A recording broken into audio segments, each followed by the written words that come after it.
Coucou, ici Docteur Lemina, le docteur de tous. Je suis le docteur terre à terre de l'heure. Le docteur qui fracasse tout, qui décortique tout et qui vous donne son langage terre à terre. Je n'ai pas froid aux yeux.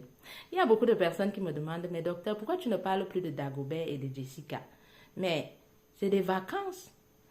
Dagobert et Jessica ont également le droit de prendre des vacances. Bon, cela dit, aujourd'hui j'ai choisi de vous entretenir sur autre chose, sur le métier d'influenceur. Parce que ça y va de influenceur par ici, influenceur par là-bas, influenceur par là. Le but de ma vidéo n'étant pas de discréditer certaines personnes qui s'appellent influenceurs, ce sera juste d'apporter un tout petit peu de lumière dans l'ombre de ce métier d'influence chez nous qui est devenu n'importe quoi. Bon, bref. Hier, j'ai posé une question sur ma page. Non, c'était plusieurs questions. J'avais commencé par qui est influenceur? Quels sont les atouts d'un bon influenceur? Dans quelle école est-ce qu'on apprend à être influenceur? Ou dans quel diplôme nous confère le titre d'influenceur? Si on parle même des abonnés, quel est le nombre d'abonnés qui confère à quelqu'un le titre d'influenceur? Donc, bref. C'est quoi le plan d'avancement dans la carrière d'influenceur? Et après, un influenceur, quels peuvent être les autres débouchés ou les autres évolutions dans cette carrière? Où une fois on est influenceur, on demeure influenceur net et puis on n'a pas d'autre spécialisation d'influenceur? Ou alors, à quel moment est-ce que l'influenceur prend sa retraite? J'ai eu droit à quelques réponses, sauf ce à quoi je m'attendais. C'est là que je comprends qu'il y a un flou total dans nos têtes en ce qui concerne le métier d'influenceur. Parmi les réponses que j'ai reçu une réponse de quelqu'un qui m'a envoyé ça par WhatsApp parce que la personne a dit « Écoute docteur, je ne veux pas me faire incendier. » Donc moi, j'ai décidé de lire la réponse de la personne pour me faire incendier. Mais je m'en fous parce que mon but est de sensibiliser les gens. Mon but est que les gens dorment moins bêtes chaque jour. Et qu'à partir du moment où vous parlez d'influenceurs, que vous sachiez exactement de quoi vous parlez. Et ainsi, vous allez savoir en qui vous croyez sur les réseaux sociaux. Et puis, vous allez savoir ce que vous devez prendre comme vérité sur les réseaux sociaux. Vous allez pouvoir choisir ce que vous suivez sur les réseaux sociaux. La personne a dit ceci, pour être influenceur, il faut avoir une longue bouche. Une longue bouche. Il faut savoir mentir. Il faut savoir bavarder sur tout et n'importe quoi. Il faut être expert en tout. Et au-delà de tout, il faut savoir faire voir ce qui n'est pas la réalité. C'est là que j'ai compris qu'il y a un problème. Après, j'ai commencé aussi à me poser la question, est-ce que je suis influenceur ou pas? Est-ce que j'ai une longue bouche? Est-ce que je parle sur tout et n'importe quoi? Est-ce que je suis à l'affût du Congossa, du dernier Congossa au quartier?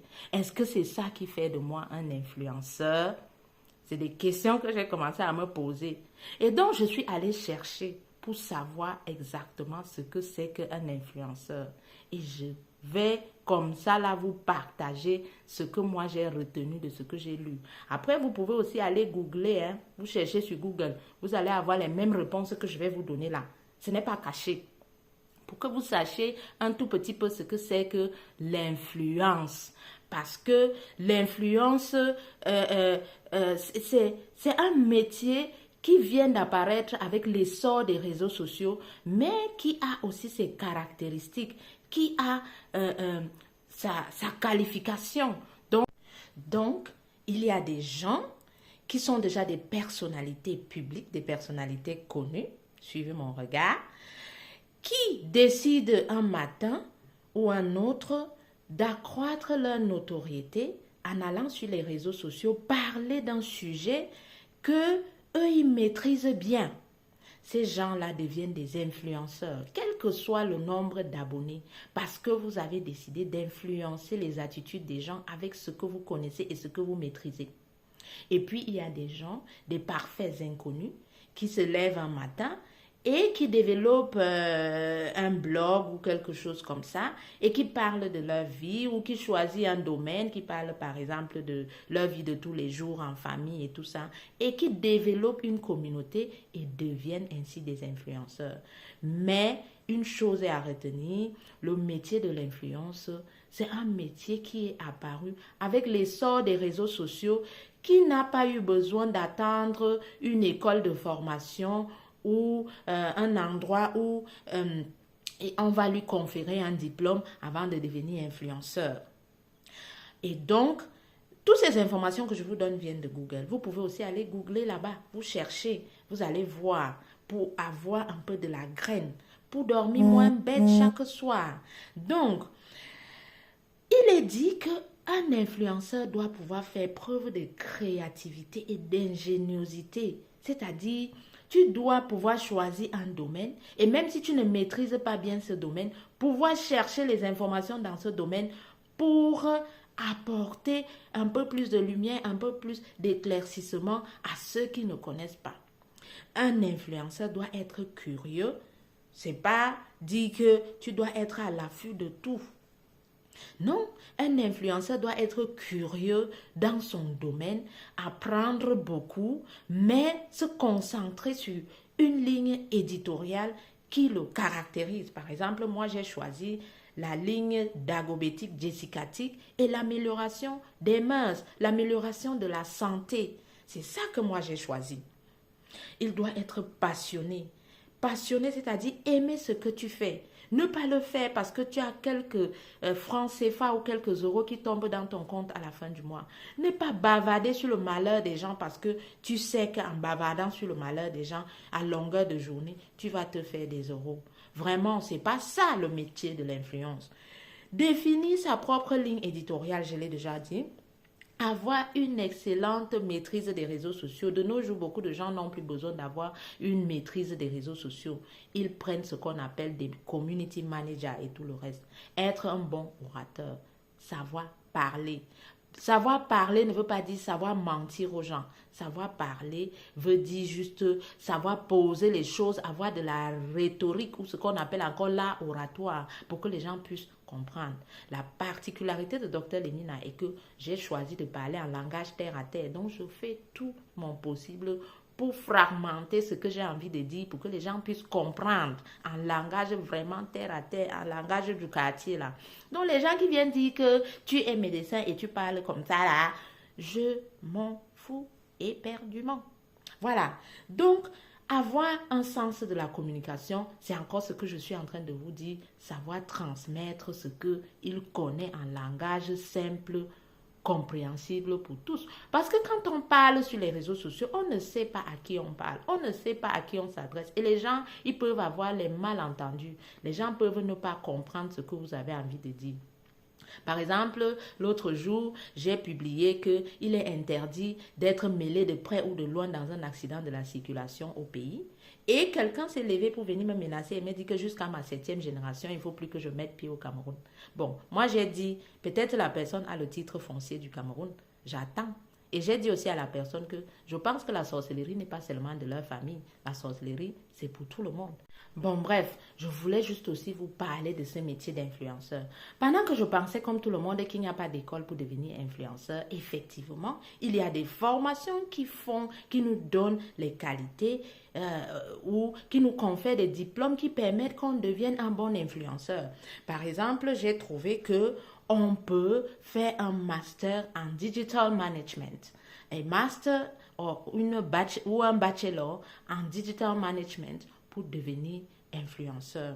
On peut aussi faire un MBA en digital management ou on peut faire un master spécialisé dans les métiers du digital et du numérique. Il y a beaucoup de choses. Et puis, il y a des blogueurs, des hackers, des média planners, des chefs de projet digital, des product owners, des consultants digital, des concepteurs designers, des scrum masters, des chefs de projet numérique, des business analysts et tout ça. Bon, bref, je ne peux pas vous décortiquer tout ce que cela veut dire. Vous pouvez aussi aller chercher sur Internet. Et maintenant, vous dormirez moins bête parce que vous allez savoir qu'il y a des formations pour devenir influenceur. Maintenant, cela dit, il y a une dernière chose que je voulais aborder. La dernière chose que je voulais aborder, c'est que il faut savoir que les missions de l'influenceur, c'est de pouvoir non seulement développer sa communauté à travers le bavardage matin, midi, soir, mais aussi de collaborer avec les autorités, de collaborer avec les autorités sanitaires, avec le gouvernement, avec les politiciens pour influencer les mœurs, pour influencer les comportements dans le bon sens. On n'est pas influenceur seulement pour montrer aux gens notre vie de rêve. On est influenceur parce qu'on veut aussi être un exemple pour les autres. On veut aussi être un exemple pour la jeunesse. Et est-ce que être un exemple pour les autres, c'est leur montrer des choses qui n'existent réellement pas? Je n'indexe personne, mais je voulais juste dire que il faudrait que on refasse un peu le point sur ce que c'est que le métier d'influenceur. Et nous autres qui suivons les gens sur les réseaux sociaux, si on connaît exactement ce que c'est que le métier de l'influence, on saura qui suivre sur les réseaux sociaux. On saura comment choisir l'information qu'on garde sur les réseaux sociaux. Et puis, on ne va plus s'attarder sur qui a construit telle maison, qui a fait ceci. Parce que ce n'est pas notre problème. Ce n'est pas ça notre problème.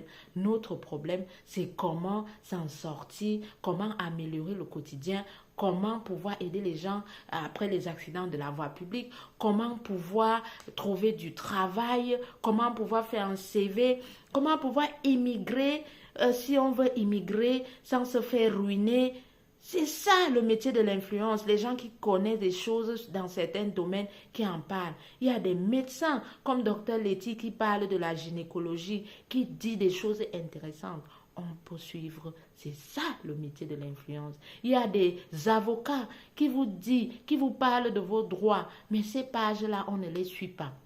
On ne les suit pas. Il y a des avocats qui nous parlent de nos droits, que quand on vient nous arrêter à la maison et qu'on n'a pas le mandat d'arrêt, ou qu'on vient, la police vient perquisitionner chez nous, il n'y a pas de mandat de perquisition. Comment est-ce qu'on doit agir? Ça, c'est des choses qui sont dites sur les réseaux sociaux. Ça, c'est des pages d'influence qui existent sur les réseaux sociaux, mais qu'on ne suit forcément pas. On préfère suivre le comme ça.